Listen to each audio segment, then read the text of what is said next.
சிவஸ்துதி என்கின்ற பிரிவிலே ஒரு ஆதிசைவ குழந்தை, ஆதிசைவர்கள்னால் கோயிலில் இறை வழிபாடு செய்யக்கூடிய அந்தணர்கள். ஒரு நாளைக்கு ஒரு ராஜா தரிசனத்துக்கு வரார். இந்த குழந்தை வாசலில் விளையாடின்னு இருக்கு. அந்த ராஜா இந்த அந்தணர்கிட்ட கேட்டு, இந்த குழந்தை ரொம்ப அழகாக இருக்குது, இதை நான் எடுத்து வளர்த்துக்கிறேன் அப்படின்னா. இந்த ஆதிசைவரும் அதுக்கு ஒத்துண்டார். அந்த குழந்தை அது வரைக்கும் ஆதிசைவர்கிட்ட இருந்த குழந்தையானது ஒரு அரசன், குறுநில மன்னன், அவர்கிட்ட அந்த குழந்தை வளர்றது. அப்படி வளர்ந்து அதுக்கு மனப்பக்குவத்தை அடைகிறது. மனப்பக்குவம்னா என்ன? திருமணமாகக்கூடிய வயசு. அதில் அந்த ராஜா என்ன சொல்கிறார், ஆதிசைவ வழக்கத்தில் என்ன முறை உண்டோ அதுபடி அவனுக்கு ஒரு கல்யாணம் பண்ணி வைக்கிறதுக்கு ஒரு முயற்சி பண்ணுறார். ஒரு அழகான சடங்கவி சிவாச்சாரியார், ஒரு சிவாச்சாரியாரில் பொண்ணை பார்த்து அவருக்கு ஒரு கல்யாண ஏற்பாடு நடக்கிறது.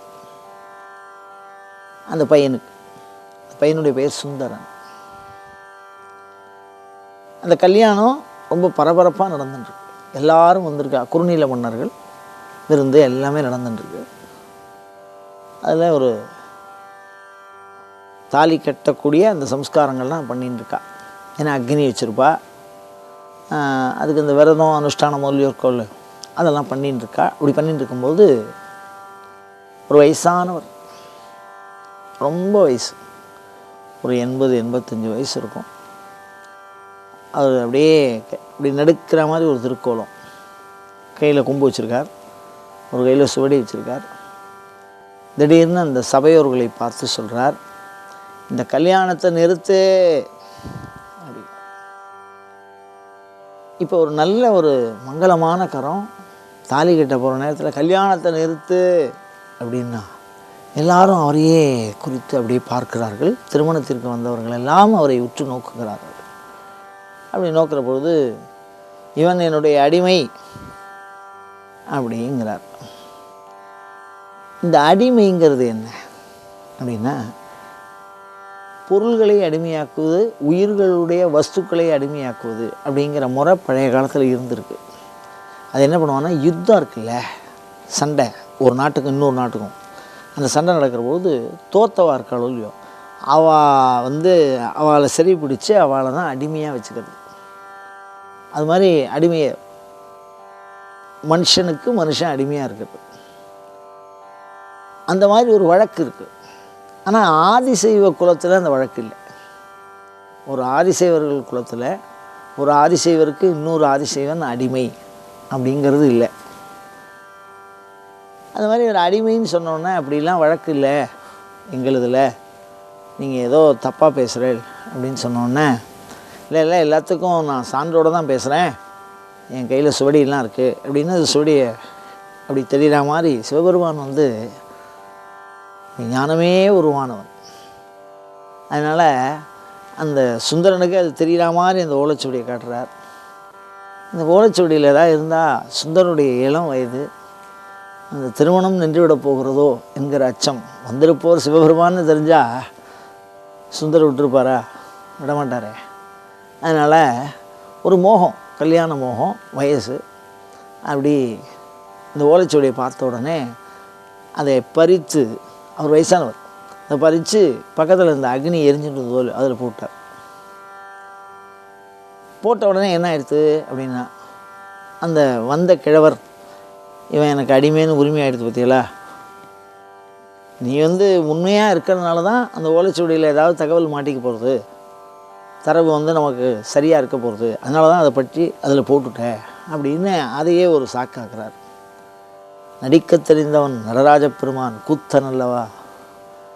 அதனால் இவன் என்னுடைய அடிமை அப்படிங்கிறது இதுலேருந்தே உறுதியாக இருந்த பாருங்க. கையில் இருக்கிற ஓலைச்சுவடியை எடுத்து இந்த நெருப்பில் போட்டுட்டாங்க. எட்ட வரலாறு எவரோன்னு கேட்பார் சேக்கிழார். ஏன்னா சிவபெருமானை பற்றி பிடிக்கிறானா, அவர் அந்த வடிவத்தில் வந்திருக்கார். அப்படி அவர் ஓடுறார், அந்த ஓலைச்சுவடியை எங்கே போட்டுற போகிறானோன்னு அவர்கிட்ட போராடி அவரை பிடிச்சி சிவபெருமானை அப்படி பிடிச்சி அந்த ஓலைச்சுவடியை இதிலே நெருப்பிலே இட்டு பொசுக்குகிறார். உடனே அந்த அந்தனர் சொல்கிறார், இந்த ஊரில் எனக்கு நியாயம் கிடைக்காது, பக்கத்தில் எனக்கு சொந்த ஊர் இருக்கு, அந்த ஊரில் நான் நியாயம் கேட்டுக்கிறேன் அப்படின்னோடனே திருப்பியும் அந்த நியாயஸ்தலம்னா அந்த காலத்தில் அதில் தான் வச்சு எல்லா வழக்கெல்லாம் தீர்ப்பா. இந்த மாதிரி ஸ்தலத்துக்கு அழிச்சுன்னு போகிறார். அப்போ இந்த அந்தனர் சொல்கிறார், இந்த சுந்தரன் எனக்கு அடிமை அப்படின்னு சொல்கிறார். எப்படி அடிமைன்னா இது மாதிரி அது ரொம்ப அழகாக சொல்லுவார். ஆட்சியில் ஆவணத்து இல் அயலார் சாட்சியில். ஒன்று ஆட்சியில் அந்த மாதிரி ஒரு அடிமையாக வச்சுக்கிறதுன்னு அரசு சட்டம் இருக்கான்னா அந்த சட்டத்தில் இல்லை. சாட்சியில் வேறு யாராவது இந்த மாதிரி தத்து கொடுத்ததுக்கு சாட்சி இருக்காளா அப்படின்னா அதுவும் இல்லை. அப்படின்னா அப்போ அந்த கேஸ் நிற்காதோ இல்லையோ, ஒரு ஒரு வழக்கு தொடுக்கிறோம்னா சாட்சி வேணுமோ இல்லையோ, அந்த சாட்சியில் சொல்கிற பொழுது இந்த ஏற்கனவே ஓலைச்சுவடியில் இருந்த சாட்சியை தான் இந்த குண்டத்தில் வேற போட்டார். சிவபெருமான் நடிகன் அல்லவா, அதனால் ஒரு மந்திர பூதியாக என்ன சொல்கிறாரா, அது மூளை ஓலை, நான் அதோட படி ஓலை வச்சுருக்கேன், இதோ பாருங்கோ அப்படின்னு சொல்லி அந்த சதஸில் ஓலையை கொடுக்குறா. அந்த ஓலைச்சுவடியில் இவர் அடிமை, வழி வழி அடிமைன்னு எழுதியிருக்கு. உடனே அவர் திருப்பியும் இவா பங்குக்கு சண்டை போடணுமே சுந்தரர். எங்கள் தாத்தா அவனுடைய ஓலைச்சுவடி, அந்த பரம்பரையில் வந்த தாத்தாவோட பேர் அதில் போட்டிருக்கு.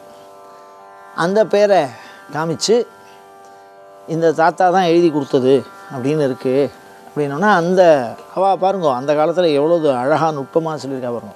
இந்த கிழவர் வச்சுருந்த ஓலைச்சுவடியும் அவள் தாத்தா பரம்பரையில் வச்சுருந்த அந்த ஓலைச்சுவடியும் ஒற்று நோக்குகிற பொழுது 2 பேர் எழுத்தும் ஒரே மாதிரி இருந்துதான். அதனால் உண்மையாகவே இவர் அடிமை அப்படின்னு அந்த பொதுஸ்தலம் நியாயஸ்தலம் தீர்ப்பு வழங்கிது. உடனே அந்த ஊரில் இருக்கிறவளுக்கே சிவபெருமான் அந்த தேஜஸ் தெரியுமோ இல்லையோ, என்னத்தை இருந்தாலும் நாங்கள் இந்த ஊரில் உங்களை பார்த்ததே இல்லையே, நீங்கள் எந்த ஊர், எந்த இடத்துல இருக்கீங்க, இந்த ஊர் தான் உங்கள்னு சொல்கிறீங்க, எந்த இடத்துல இருக்கீங்கன்னு கேட்டார். இதான் என்னுடைய வீடு அப்படின்னு கோயிலுக்குள்ளே அழைச்சின்னு போய் அப்படியே மறைஞ்சு போய்ட்டார் சுவாமி. அப்போ வானத்துலேருந்து சரியா அப்போ தான் தெரியறது சிவபெருமானே இந்த சுந்தரரை ஆட்கொள்ள வந்திருக்கிறான் அப்படின்னு. அப்படியே அவர் உருகி போகிறார். ஆஹா, சிவபெருமானையாக விட்டுட்டோம் நம்ம அப்படின்னு. அப்போ வானத்துலேருந்து அசரி கேட்குறது, என்னை சொற்றமிழால் பாடு அப்படின்னு சொல்லும்போது அவருக்கு உணர்ச்சி வசம் ஒன்றும் புரியல. ஏன்னா அது முன்னாடியே சொல்லியிருக்கார், நான் இந்த இல்லறத்தில் முழுகும்போதும் என்னுடைய உன்னை நான் விலகும்பொழுது என்னை ஆட்கொள்ள வேண்டும்னு வர வாங்கின்னு தான் பூலோகத்துக்கே வந்திருக்கார் அவர். அது பூர்வ ஜென்ம சம்ஸ்காரம். பாடும்போது இந்த ஓலைச்சுவடியை பற்றுகிற பொழுது உனக்கு என்ன பித்தான்னு கேட்டாராம் சிவபெருமானை பார்த்து சுந்தரர். பித்தான்னு என்னை கேட்டியே, அந்த வார்த்தையை முதலாய் வைத்து பாடுக. பித்தா பிறை சூடி பெருமானே அருளாலா. ரொம்ப அழகாக இருக்கும் அந்த பாடல். இந்த பாடல் தான் சிவபெருமான் பித்தா என்று பாடுக என்று சொல்லி கொடுத்த பாடல். சுந்தரனுக்கு சிவபெருமானுடைய காட்சி இந்த பாடலால் கிடைத்தது என்று சொன்னால், நம்ம சிவபெருமானுடைய அருட்காட்சி விரும்புகிறவர்கள் இந்த பாடலை ஒரு நாளைக்கு ஒரு தடவையாவது பாராயணம் பண்ணினால் அந்த அருள் திருக்காட்சி அவர்களுக்கு கிட்டும். அந்த பாடலை நாம் பாடி பயன்பெறுவோமாக. இது போன்ற தொடர்ந்த சிவச்சிந்தனைகளை தூண்டுகிற வினாக்களை உங்களிடமிருந்து எப்பொழுதும் எதிர்பார்த்தவனாய், அயம் தர்மஹா உத்தரோத்தராபிவிருத்தி ரஸ்து.